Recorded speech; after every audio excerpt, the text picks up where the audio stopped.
देखिए गोवा को कैसे मिली आजादी। भारतीय सेना ने 450 साल पुराने पुर्तगालियों को महज 17 घंटे में नाक चना चबा दिया।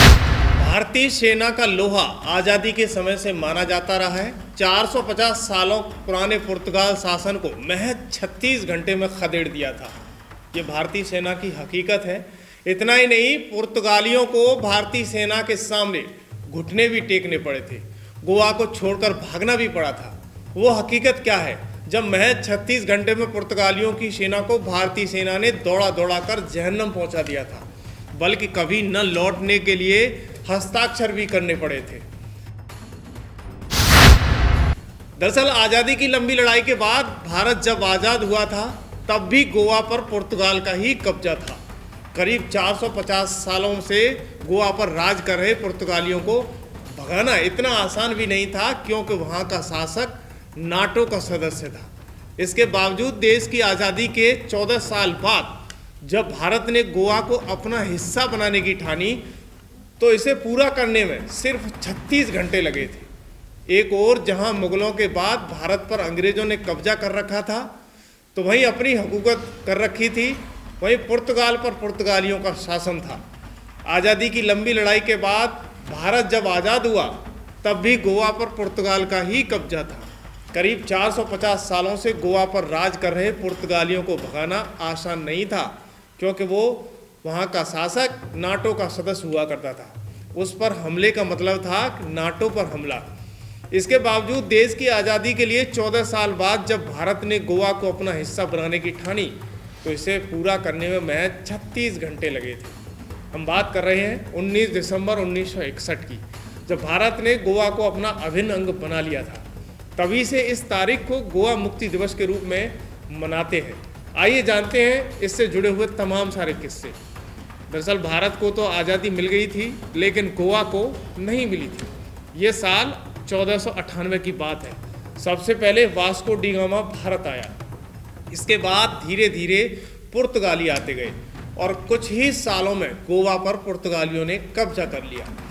साल 1510 तक एक एक कर भारत के कई हिस्सों पर पुर्तगालियों का कब्जा होता गया। हालांकि 19वीं शताब्दी आते आते पुर्तगालियों के पास उपनिवेश के नाम पर गोवा, दमन, दावर और दीव नागर की हवेलियां ही बची थी।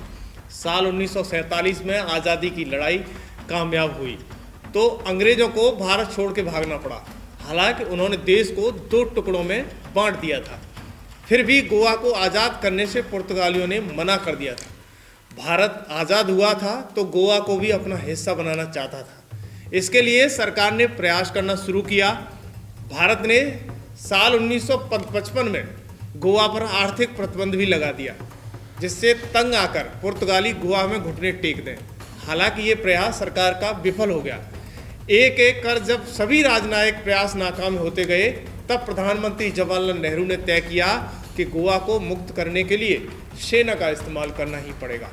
अपने एक भाषण में पंडित नेहरू ने कहा था कि पुर्तगालियों को गोवा पर शासन एक फुंसी जैसा है जिसे मिटाने की ज़रूरत है। जो जवाहरलाल नेहरू ने कहा, ये बात लकीर का फ़कीर बन गई, क्योंकि पुर्तगालियों की चूक ने एक ही झटके में भारत की सेना के लिए दरवाजे खोल दिए।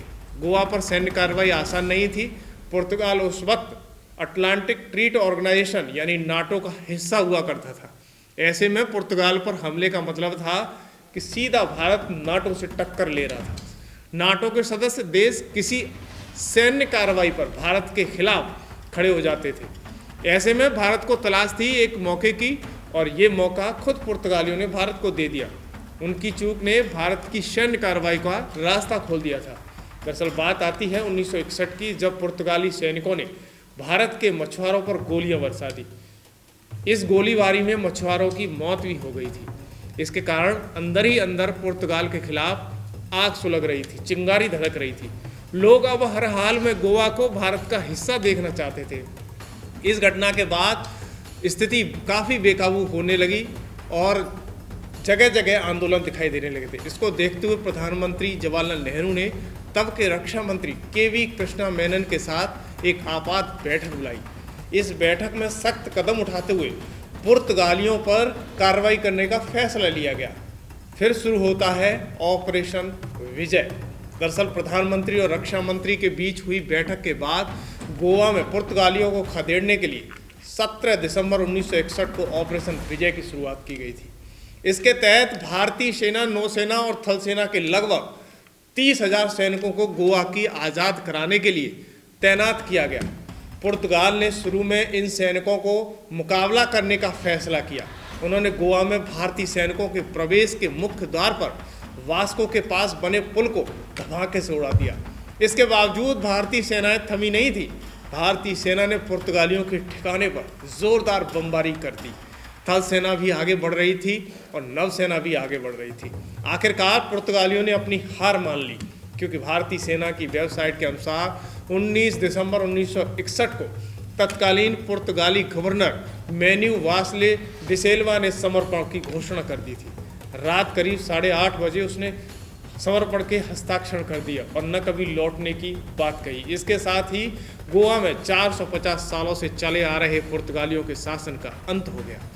इसके साथ गोवा भारत का हिस्सा बन गया और वहीं दमन और दीव को आज़ादी भी मिल गई। 30 मई 1987 को गोवा को पूर्ण राज्य का दर्जा दे दिया गया। यह आधिकारिक रूप से भारत का 25वां राज्य बन चुका है।